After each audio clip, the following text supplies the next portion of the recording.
fun and easy, make these quick Cricut graduation cap gift boxes. The following designs are part of a Cricut Access subscription. We're going to go ahead and look up a hexagon box to make our graduation cap gift box. There is one available in Design Space. However, it does have a lot of pieces to it, and I want this to be more of a beginner's project for those who have never done anything like this before. So we're going to go and look up a Get Lucky hexagon box, which only has 3 pieces to it. And we're going to go ahead and not use the 4-leaf clover, but we will use the rest of the box. And then for our second box, we're going to type in round box and see what we can find there. And we will scroll down and look for a nice round box. There's one called the chocolate box. We're going to go ahead and remove the For My Valentine portion in the hearts, and we will use that for our second box. So let's go back up to the top, and I'm going to go to my projects. I've already gone ahead and put the Get Lucky box in under my projects, and we're going to go ahead and customize it. I have made a little bit smaller, and so it is 6.068 by 5.626, and you can change your size in the size box width and height by unlocking the icon there. And the bottom of the box is 9.193 by 9.35, and you can go ahead and change the width and height again in the size box. And I've gone ahead and created a square that's about 5.5 by 5.5 and will fit right over the top of the box. So we are going to go ahead and click the Make It button, and this is how we will cut our project out into 3 separate pieces, and then we will put it together. I know I've had questions before, and prior to cutting this project, your Cricut Design Space will ask you to use the scoring tool, and I promise you, you can't see them. They're very dim, but there are score marks there.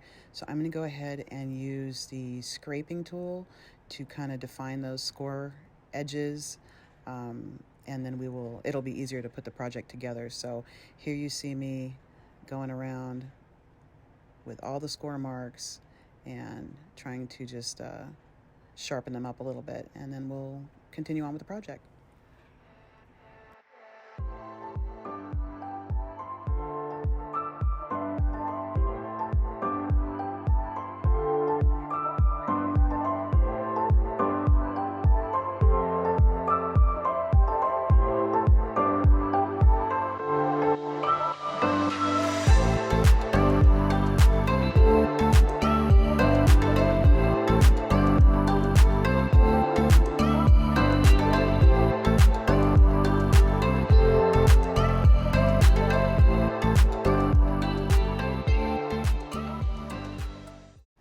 Okay, same process with the lid. Yes, there are score marks there.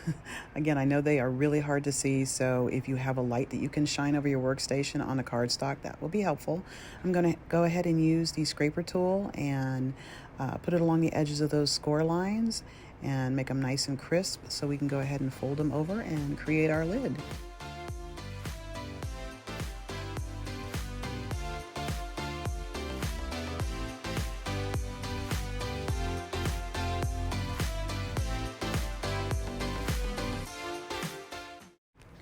Okay, we're going to go ahead and search for our chocolate box in Cricut Design Space, also known as our round box.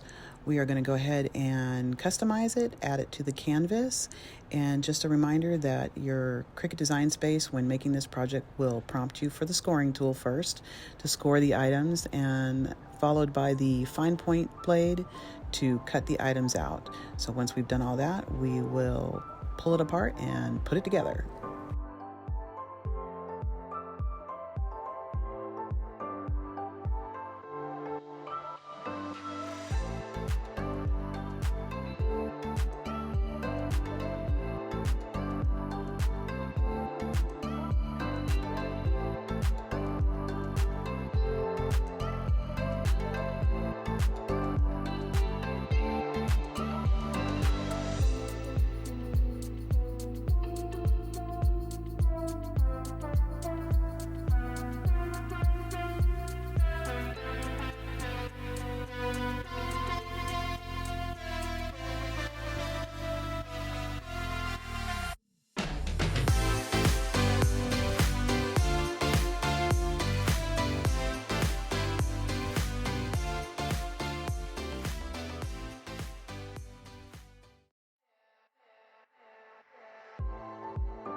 Okay, you're going to take the cap and center it in the square and push down if you have a button with a loop, and that'll create a hole, and then you're going to go ahead and glue around that, attach the square part of the cap, and then glue on the underneath part to keep the button in place.